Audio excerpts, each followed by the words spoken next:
ഓരോരുത്തരും കല്യാണം കഴിക്കലെന്ന് പറഞ്ഞു കഴിഞ്ഞാൽ ഷർട്ട് അയച്ച് ചാടുന്ന പോലെയാണ് നടന്നത്. ഈ സീരിയൽ താരങ്ങളെ വിചാരം എന്ന് പറഞ്ഞു കഴിഞ്ഞാൽ ഇവന്മാർക്ക് എന്താ പറയേണ്ടത്, 1 കെട്ടാം 2 കെട്ടാം 3 കെട്ടാന്നൊക്കെയാണ്. ഇന്നിപ്പോഴും ഞാൻ കണ്ടുവരുത്തേണ്ടി ആയിരുന്നു. അതായത് എന്താ പറയേണ്ടത്, ആ ബിഗ് ബോസിലെല്ലാം വന്ന് ജിഷ്ണുവാണ്. ഈ ജിഷ്ണു എന്ന് പറയുന്നവൻ്റെ വിവാഹമായിരുന്നു ഇന്ന് ഗുരുവായൂരിൽ വെച്ചിട്ട്. ആദ്യം ഒന്ന് കെട്ടിയതാണ് വരദ എന്നാണ് ആ സ്ത്രീയുടെ പേര്. പിന്നീട് എന്ന് പറഞ്ഞാൽ അവർക്ക് പിരിഞ്ഞു. ഞാൻ പറഞ്ഞല്ലോ, അതായത് ഇവരൊന്നും ലൈഫിനെന്ന് പറഞ്ഞു കഴിഞ്ഞാൽ ഒരു ഗ്യാരണ്ടി ഇല്ല. അതായത് ഇവിടെ നിന്ന് ചാടിയിട്ട് അവിടത്തേക്ക് പോകും, അവിടെ നിന്ന് ചാടിയിട്ട് അവിടത്തേക്ക് പോകും, അവിടെ നിന്ന് ചാടിയിട്ട് ഇവിടത്തേക്ക് വരും. ഇപ്പോഴും വരദയാണ് ശരിക്കും പെട്ടിരിക്കുന്നത്. കാരണം എന്താ പറയുക, കുഞ്ഞിനെ നോക്കണം. ഇവനാണെങ്കിൽ ഒരു കുഴപ്പമില്ല. അതുകൊണ്ടാണ് ഞാൻ പറയുന്നത്, നിങ്ങൾ എറിയാൻ അറിയുന്നവൻ്റെ കയ്യിൽ കല്ല് കൊടുക്കണം.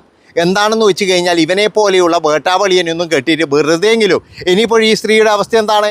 അതായത് ഇപ്പോഴും പറയുന്നില്ലേ, ഞാൻ ജിഷ്ണുവിനെ ഏറ്റെടുക്കുകയായിരുന്നു, അയാൾ ഡിപ്രഷനിലായിരുന്നു, അയാൾ ഭയങ്കര ഇതായിരുന്നു എന്നൊക്കെ പറഞ്ഞപ്പോഴും ഞാൻ ഏറ്റെടുക്കുമായിരുന്നു പറയുന്നില്ലേ. ആ സ്ത്രീക്കും ഇതേ അവസ്ഥ തന്നെയാണ് വരാൻ പോകുന്നത്. കാരണം എന്താണെന്ന് വെച്ച് കഴിഞ്ഞാൽ ഞാൻ പറഞ്ഞല്ലോ, ഈ സീരിയൽ താരങ്ങളൊക്കെ ഇവരെ വിചാരം എന്താണെന്ന് വെച്ച് കഴിഞ്ഞാൽ ഇവരെന്തോ ഒരു വലിയ കൊമ്പത്തുള്ളതാണ്.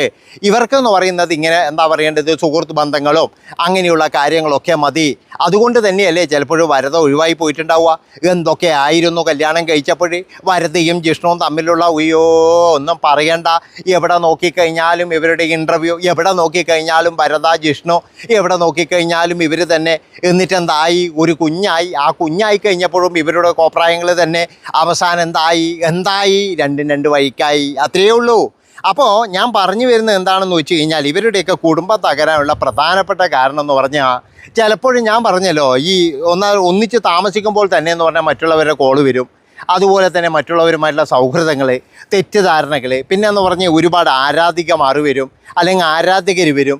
ഇങ്ങനെയുള്ള കാര്യങ്ങളും ഇതൊക്കെ ഉണ്ടാകും. പിന്നെ സാമ്പത്തികപരമായിട്ടുള്ള പ്രശ്നങ്ങൾ. അതുപോലെ തന്നെ എന്ന് പറഞ്ഞാൽ സീരിയലാണ്, ജോലി എപ്പോഴും ഉണ്ടാവില്ല. അതിനാണെങ്കിൽ ചിലപ്പോൾ സീരിയൽ നല്ല രീതിയിൽ കിട്ടിയിട്ടില്ലെങ്കിൽ അതും ബുദ്ധിമുട്ടാണ്. വേറെ ജോലിക്കൊന്നും പോകാനും കഴിയില്ല. അങ്ങനെ പല വിധത്തിൽ എന്ന് പറഞ്ഞു കഴിഞ്ഞാൽ കൂട്ടിക്കുഴഞ്ഞിരിക്കുന്ന ഒരു സംഭവമാണ് ഈ സീരിയൽ നടിമാരുടെയും നടന്മാരുടെയും ജീവിതം. പക്ഷേ ഇതിനോടൊന്നും ഒന്നും നമുക്ക് യോജിക്കാൻ കഴിയില്ല. അതായത് ഇവനൊക്കെ എന്ന് പറഞ്ഞു കഴിഞ്ഞാൽ ഇപ്പോൾ 2ാമത് കല്യാണം കഴിച്ചു, ശരിയാണ്, നിന്നാന്ന് കല്യാണം. അപ്പോൾ അതിനു മുന്നേ എന്ന് പറഞ്ഞാൽ ഈ വരദ എന്ന് പറയുന്ന സ്ത്രീയെ കല്യാണം കഴിച്ചിട്ട് അത് ആ ദാമ്പത്യ ജീവിതം മുന്നോട്ട് കൊണ്ടുപോകാനാകാതെ പരാജിതനായവനാണ്. ഈ പരാജിതം പോയിട്ട് വീണ്ടും ഒരു കല്യാണം കഴിച്ച് ഒന്നും കൂടി വഴിയാതാരാക്കണോ? അതാണ് എനിക്ക് ചോദിക്കാനുള്ളത്. അല്ലാണ്ട് അമ്മയേനെയോ അല്ലെങ്കിൽ മിയേനെയോ ഒന്നും എനിക്ക് പ്രശ്നമൊന്നുമല്ല. പക്ഷെ എന്തിനാണ് വഴിയാതാരാക്കുന്നത്? കഴിയില്ല. അതായത് ഇവനൊന്നും ഒരു കുടുംബമല്ല വേണ്ടത്. ഇവനൊക്കെ എന്ന് പറഞ്ഞാൽ ഇങ്ങനെ പൊങ്കളാന്നും കാണിച്ച് നടക്കണം, അത്രയേ ഉള്ളൂ. അതായത് ബിഗ് ബോസ് കാണിക്കുന്നത് പോലെയുള്ള അവസ്ഥ തന്നെയാണ് പുറത്തും. അല്ലാതെ എന്ന് പറഞ്ഞു കഴിഞ്ഞാൽ ഈ എന്താ പറയേണ്ടത്, ഒന്നിനെ വിട്ട് അത് കഴിഞ്ഞ് കുറച്ച് കഴിഞ്ഞപ്പോൾ ലിവിങ് ടുഗദർ എന്തോന്ന് വൃത്തികെട്ട പരിപാടിയാണ് ഇത്. അങ്ങനെയാണെങ്കിൽ കല്യാണം കഴിഞ്ഞ് ശരി ഭാരതി അങ്ങ് പോയി കഴിഞ്ഞാൽ ആ നിമിഷം തന്നെ എന്ത് ചെയ്യുക, വേറെ ഒരാളെ കിട്ടുക. അല്ലാതെ എന്ന് പറഞ്ഞു കഴിഞ്ഞാൽ കുറേ നാൾ ലിവിങ്, ലവിങ്, ഗ്ലൂവിങ് എന്നൊക്കെ പറഞ്ഞിട്ട് ഇങ്ങനെ ഒരു കോപ്രായങ്ങൾ കാണിച്ചിട്ട്, അതുകൊണ്ടാണ് ഞാൻ ചോദിക്കുന്നത് ഇനി അടുത്തത് എപ്പോഴായിരിക്കുന്നത്. കാരണം അങ്ങനെയാണല്ലോ ഇപ്പോൾ ചെയ്തുകൊണ്ടിരിക്കുന്നത്. അപ്പോഴും പറയും, എന്താണോ ഇത് സീരിയൽ നടന്മാർക്ക് മാത്രമേ ഉള്ളൂ, ഭാര്യയായിരിക്കില്ലേ? കൂടുതൽ കണ്ടുവരുന്നതാണ് ഞാൻ പറയുന്നത്. അതായത് കൂടുതൽ കണ്ടുവരുന്നതും ഇതൊരു കോപ്രായമാക്കിയിട്ട് കൊണ്ട് നടക്കുന്നതും ഇതുപോലെയുള്ള സെലിബ്രിറ്റികൾ തന്നെയാണ്, വേറെ ആരുമല്ല. പിന്നെ വേറെ ഒരു കാര്യം എന്ന് പറഞ്ഞാൽ ബിഗ് ബോസിലൊക്കെ വന്നത് എന്ന് പറഞ്ഞു കഴിഞ്ഞാൽ മിക്കതെന്ന് പറഞ്ഞു കഴിഞ്ഞാൽ ബക്കൂട്ടിയ ടീമുകൾ തന്നെയാണ്. അതായത് എന്ന് പറഞ്ഞു കഴിഞ്ഞാൽ എല്ലാം കുടുംബം ചിതറി പൊട്ടി പോയത് തന്നെയാണ്. അതുകൊണ്ടാണ് പറയുന്നത് ഇവർക്കൊന്നും പറഞ്ഞു കഴിഞ്ഞാൽ വലിയ രീതിയിലുള്ള ലൈഫൊന്നുമില്ല. കാരണം അക്കരെ പച്ച ഒന്നും ഇക്കരെ പച്ചയാവും, അക്കരെ മഞ്ഞ കളർ ഒന്നുമ്പോൾ ഇക്കര നോക്കുമ്പോഴേക്കും പച്ച കളറായിരിക്കും. അങ്ങനെയൊക്കെയാണ് ഇവരുടെ ജീവിതം. അതുകൊണ്ടാണ് ഞാൻ പറയുന്നത്, കണ്ണൂരുകാരെ പറയിക്കാനായിട്ട് ഓരോരുത്തരായിരുന്നു സീരിയലിലെ തേങ്ങാക്കൊല എന്നൊക്കെ പറഞ്ഞിട്ട് ഓൻ്റെ ഒരു കല്യാണം എന്തൊക്കെ കോപ്രായ ഗുരുവായൂരുവെന്ന് കളിക്കുന്നതായിരുന്നു. അയ്യ ഇത് കാണുമ്പോൾ തന്നെ എന്ന് പറഞ്ഞു കഴിഞ്ഞാൽ നമുക്ക് ഇരിച്ചലെടുക്കുന്നതായിരുന്നു. അതാണ് മനസ്സിലാക്കേണ്ടത്. ഇവൻ ആദ്യത്തെ കല്യാണം കഴിഞ്ഞപ്പോൾ അതാണ് ഞാൻ പറഞ്ഞത്, അതും ഇതും താരതമ്യപ്പെടുത്തണം. ഞാൻ ആദ്യത്തെ എന്നിട്ട് ഇന്ന് ആദ്യം തന്നെ നോക്കിയെന്താ അറിയുക, ആ ഒരു കല്യാണം കഴിഞ്ഞപ്പോൾ ഇവന് ഇൻ്റർവ്യൂവും കാര്യങ്ങളും ജീവിതവും ഇതോ എന്താ പറയേണ്ടത്, അപേക്ഷം കെട്ടലും കാര്യങ്ങളും ഇതൊക്കെയാണ്. അപ്പോൾ പിന്നീട് ഇപ്പം നോക്കുമ്പോൾ ആ സ്ത്രീ എവിടെയാണെന്ന് അറിയില്ല കേട്ടോ. ഇനി അവർ വേറെ കല്യാണം കഴിച്ചോ, ആ കൊച്ചിൻ്റെ കാര്യമാണോ അതോ ഗതിയായിരുന്നു. ഇവന്മാർ ഇങ്ങനെയുള്ള ഈറ്റങ്ങൾ ഇങ്ങനെ ചെയ്യുമ്പോഴില്ല ആ കൊച്ചിൻ്റെ അവസ്ഥകളൊന്ന് ആലോചിച്ച് നോക്കുക. അതായത് ചില ടീമുകൾ പറയും, ഞങ്ങളിനി പിരിഞ്ഞു കഴിഞ്ഞാൽ ഞങ്ങൾ ഒരുമിച്ചുണ്ടാകും കേട്ടോ, ഉണ്ട ഞങ്ങൾ ഒരുമിച്ചുണ്ടാകും. എന്തുണ്ടാകുന്നതാണ് ഇതിനിടയ്ക്ക് ഒരുത്തം പറയുന്നത് കേട്ടില്ലേ, മറ്റേ എന്നാൽ ഫിറോസ് ഖാനാ, ഞങ്ങൾ ഒരുമിച്ചുണ്ടാകും എന്ന് പറഞ്ഞിട്ട് ലാസ്റ്റ് എന്ന് പറഞ്ഞാൽ അവന് ഒളിയമ്പുകൾ ഇങ്ങനെ എടുക്കലാ പണിയായിരുന്നേ. നോക്കുമ്പോഴേക്ക് എന്താ പരിപാടി കയറി. ഇപ്പം അത് പിന്നെ ഭാര്യ വേണ്ടാന്ന് പറഞ്ഞു കഴിഞ്ഞാലും ഭാര്യേൻ്റെ പുറകെൻ്റെ ഒരു ചാൻസ് ഉണ്ടോ അമ്മേ, ചാൻസ് ഉണ്ടോ? അങ്ങനെ അവസാനം അവൾ പറഞ്ഞു ചാൻസ് ഇല്ല, പൊക്കോളാൻ പറഞ്ഞു. അവരെ ചാൻസ് ഇല്ലെങ്കിൽ ഞാൻ നാളെ ഒരു അമ്പ് തൊടുത്തു വിടുമെന്ന് പറഞ്ഞിട്ട് പോയിട്ട് നേരെ ഇരുന്ന് സ്റ്റോറി ചെയ്താൻ തുടങ്ങി. അതായത് ഇതുപോലെയുള്ള ഒരുത്തനാണ് എൻ്റെ ജീവിതം നശിപ്പിച്ചത്, സൗണ്ട് കാരനാണ് എൻ്റെ ജീവിതം നശിപ്പിച്ചത്, ഒരുത്തനാണ് എൻ്റെ ജീവിതം നശിപ്പിച്ചത് എന്നൊക്കെ പറഞ്ഞിട്ട് കുറേ കരച്ചിലും വീഴ്ചയിലും പിന്നീട് എന്ന് പറഞ്ഞു കഴിഞ്ഞാൽ അവൻ്റെ പുറകെ പോക്കും ഇതൊക്കെ ആയിട്ട്. അതായത് എന്താ പ്രശ്നം എന്നറിയാം, വേറെ ഒന്നുമല്ല, പിരിഞ്ഞു കഴിഞ്ഞാലും ഞങ്ങൾ ഒരുമിച്ചുണ്ടാകും എന്നറിയാം. മക്കളെ കാര്യത്തിന് ഞങ്ങൾ ഒരുമിച്ചുണ്ട്. ഇപ്പം എന്താ ഉണ്ടായത്? ഇതൊക്കെ എന്ന് പറഞ്ഞൊരു പ്രകസനാടോ. അതായത് വലിയ ഇതിൽ പറയും മക്കളെ കാര്യത്തിൽ ഞങ്ങൾ ഉണ്ടാവുമെന്ന്.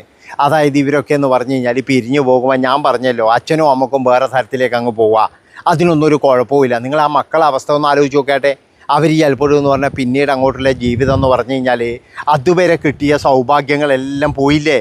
അതുവരെ എന്ന് പറഞ്ഞു കഴിഞ്ഞാൽ ഇവർ രണ്ടുപേരും ആകുമ്പോൾ പല സ്ഥലങ്ങളിൽ കൊണ്ടുപോകും, പിന്നെ പല ഭക്ഷണങ്ങൾ വാങ്ങിച്ചു കൊടുക്കും, പല കാര്യങ്ങൾക്കും ഒന്നിച്ചു പോകും. ഇതൊക്കെ എന്ന് പറഞ്ഞു കഴിഞ്ഞാൽ ആ കുഞ്ഞിന് നഷ്ടമാവില്ല ചെയ്യുന്നത്. പിന്നീട് ആ കുഞ്ഞിൻ്റെ ഗതി എന്ന് പറഞ്ഞാൽ അതോ ഗതിയാണ്. അതായത് നല്ലവനാണെങ്കിൽ പിന്നെ ചിലപ്പോൾ അമ്മ വേറെ കിട്ടുമ്പോൾ നല്ലവനാണെങ്കിൽ ആ ഒരു നല്ല ട്രീറ്റ്മെൻറ്റിൽ കൊണ്ട് നടക്കും. ഇല്ലെങ്കിൽ എന്ന് പറഞ്ഞു കഴിഞ്ഞാൽ കുറച്ച് കാലം കഴിഞ്ഞാൽ അവൻ ഇതിനിടയ്ക്ക് കണ്ടില്ലേ ഒരു സെലിബ്രിറ്റിയായ ഒരു പെണ്ണ്, അതിനെന്തോ അതായത് രാത്രി കാമുകൻ്റെ കൂടെ കിടക്കുമ്പോൾ ഈ ചെക്കൻ എന്തോ വന്നിട്ട് വാതിലിന് കൂട്ടുകാരും ചെയ്തു പോലും, എന്നിട്ട് സ്വന്തം മകനാണ് എന്ന് പോലും നോക്കാതെ നല്ല രീതിയിൽ അടി കൊടുത്ത് കണ്ടിട്ടില്ലേ.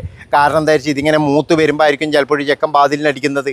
അതുകൊണ്ട് തന്നെ എന്ന് പറഞ്ഞു കഴിഞ്ഞാൽ പലപ്പോഴും എന്ന് പറഞ്ഞു കഴിഞ്ഞാൽ ഇങ്ങനെ കല്യാണം കഴിച്ചിട്ട് ഒഴിവാക്കുന്നവരുടെ മക്കളെ കാര്യമോ വളരെ കഷ്ടം തന്നെയാണ്, കട്ട പുക തന്നെയാണെന്നേ ഞാൻ പറയുള്ളൂ. ഇവറ്റകൾക്ക് കുറച്ചൊക്കെ വിവരം ഉണ്ടെങ്കിൽ, അതായത് ഞങ്ങൾ ഇത്രയൊക്കെ ഇതായി എന്നാൽ ഇനി മക്കൾക്ക് വേണ്ടിയിട്ട് ജീവിക്കാം എന്നുള്ള ഒരു ഇതെങ്കിലും ഇവരെടുക്കൂലേ? അതൊന്നും എടുക്കൂലടോ. എന്താ കാരണം എന്നറിയാം, ഇവർക്കൊക്കെ എന്ന് പറഞ്ഞാൽ അതൊന്നും അല്ല വലുത്. ഇവരുടേതായ ഒരു മറ്റേ ഇതാക്കലും പിന്നെന്ന് പറഞ്ഞാൽ ഇവരുടേതായ ഒരു ഷൈനിങ്ങും കാര്യങ്ങളും, അതായത് മറ്റുള്ളവരിൽ നിന്നും നമ്മൾ വ്യത്യസ്തനാകണം. എന്താ, നമ്മൾ സെലിബ്രിറ്റികളല്ലേ, കടം വാങ്ങിച്ചിട്ടായാലും നമ്മൾ വലിയ താറ് ജീപ്പിൽ തന്നെ പോകണമായിരുന്നു. എന്താ, ഞങ്ങൾ സെലിബ്രിറ്റികളല്ലേ.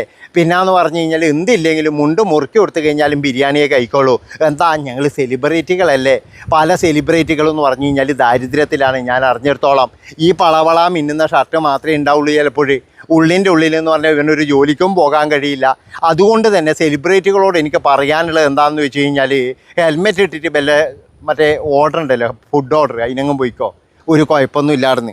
കാരണം എന്താ വെച്ച് കഴിഞ്ഞാൽ ഞാൻ ഇവൻ്റെ കാര്യമല്ല കേട്ടോ, ഇനി എല്ലാവരും കൂടെ എൻ്റെ തല്ലിയെടുക്കരുത്. ഓമ്പിലെ പണക്കാരനാണ്, ഓനും കണ്ണൂർ ഒരുപാട് റബ്ബർ തോട്ടല്ലേ ഇല്ല എന്നായിരുന്നു.